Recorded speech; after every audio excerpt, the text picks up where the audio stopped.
Na aula de hoje, nós vamos estudar alguns aspectos introdutórios sobre os compostos de coordenação. Você já observou que quando procuramos imagens de química, é comum encontrarmos várias fotos de soluções de diferentes colorações e com cores bem vívidas? Na maioria dos casos, essas soluções contêm metais de transição, formando compostos de coordenação. Mas afinal, o que são compostos de coordenação? Bem, antes de discutirmos a definição destes compostos, vamos analisar como eles foram identificados. No final do século XIX, vários compostos contendo cobalto, amônia e cloro foram descobertos, e eles causaram um grande burburinho na comunidade científica. Vamos observar estes compostos mais de perto.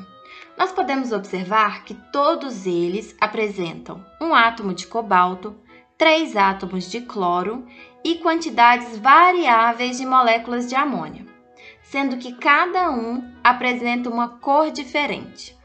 Primeiramente, os químicos já acharam muito estranho que um sal estável, como o cloreto de cobalto, pudesse reagir com a amônia em diferentes proporções, gerando compostos de diferentes colorações. Repare ainda que os dois últimos compostos apresentam a mesma fórmula molecular e cores distintas.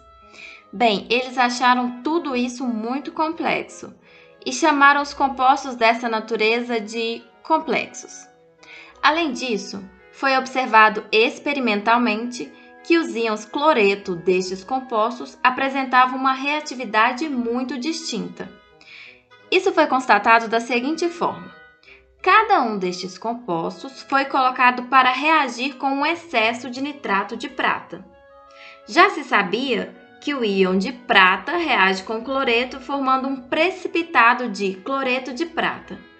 Sendo assim, o que se esperava era que em todas as reações fossem formados 3 mols de cloreto de prata para cada mol de complexo, já que cada complexo apresentava 3 cloretos.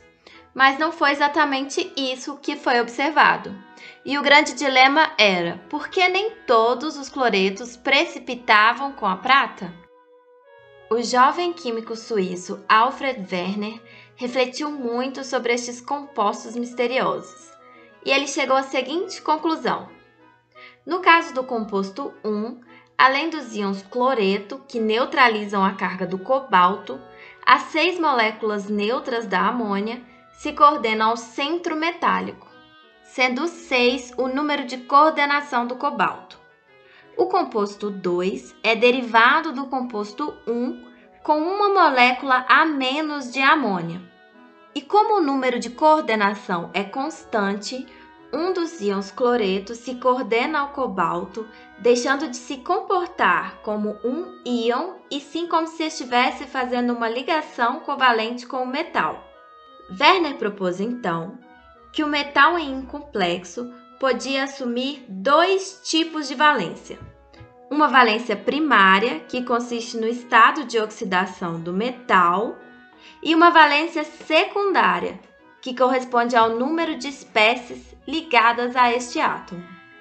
As ideias de Wegener não foram aceitas de imediato, mas em 1913 ele foi o primeiro químico inorgânico a receber o Prêmio Nobel.